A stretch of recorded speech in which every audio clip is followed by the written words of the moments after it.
Lesson 7, CNC Programming, Mill Lesson 7. In this program, in this lesson, we will go through circular interpolation.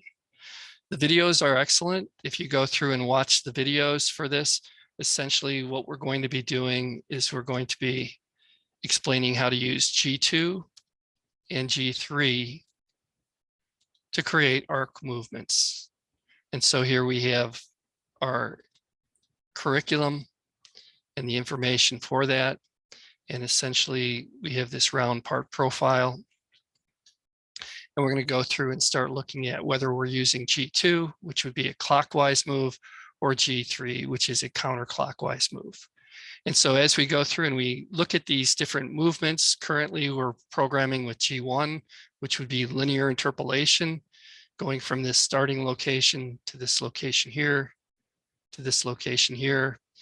And then to program an arc move, what we would use is G2 clockwise. And then we would program in the end arc location for the x-axis and the end arc location for the y-axis. And then we can program with I or J or R, which is even easier. So we can start off by programming with R. And so this would be a G2 since we're going clockwise. And then the ending location would be 4.25 in the x-axis and 3 in the y-axis. And then the way they calculate the I and the J is to calculate from the start point, the change in the x-axis. And so there is no change in the start point to the center of the arc in the x-axis, but in the y-axis, there is a change of negative 1.25. And that's based on this arc of 1.25. And since we're going down, it would be a negative value. So as we start to look at these different movements here, and we look at from A to B with circular interpolation, from A to point B would be a G2. From A to point C, we'd go from here to point C, it would also be G2. And then from D to C would be counterclockwise, or that would be a G3. And so if we came in here, see if I can.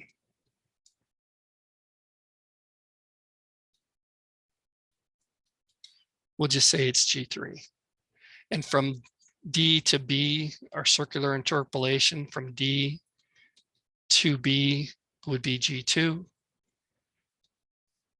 And it tells you actually counterclockwise. So since we're going counterclockwise, we would be G3. So anything with CCW is going to be a G3.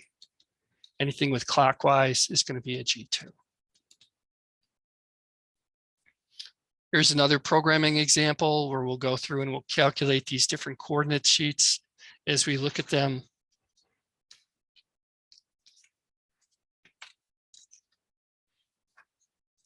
And they're asking you, what are the coordinates at A, B, and C? So for A, our coordinate, this location right here is located at 0, 0 being in the center. So our coordinate for A in the x-axis would be 0, and for B would be the radius, or 3. And then for B, it would be x-axis would be 3, and the y-axis would be 0. And let me see if I can put these text things on here. And so for B, doesn't seem to quite work. Let me use Notepad.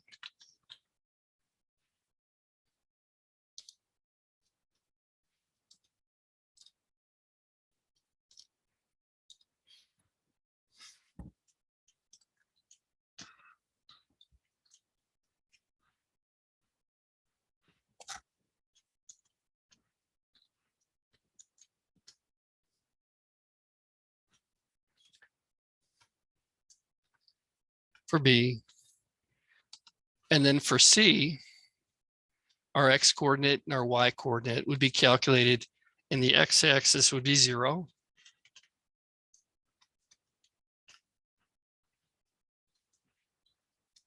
And then our y-axis would be negative 3.0.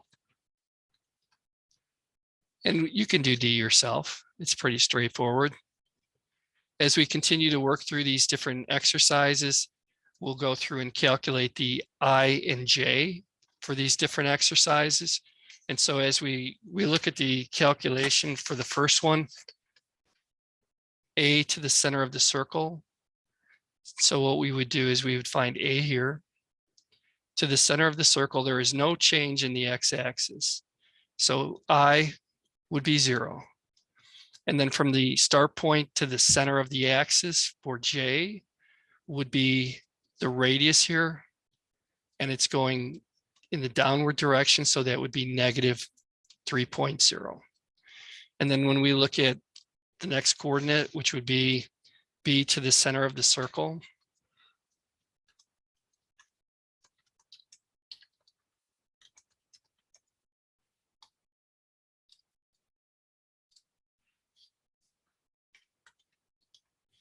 what we would be looking at would be B to the center of the circle. So in the x-axis, that's going to be negative 3.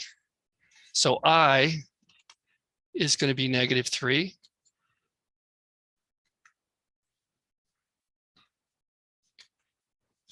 And then J is going to be 0. Because there is no change in the y-axis to the center of the circle. And then if we look at the next one is going to be C to the center of the circle.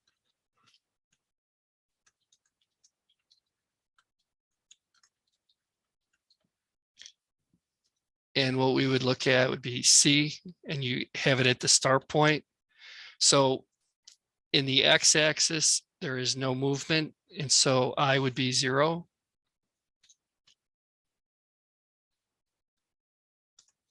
In the y-axis, we would say 3. And so that radius is 3 here, and that would be in the positive direction. So J equals 3.0. You can do D on your own and turn that in.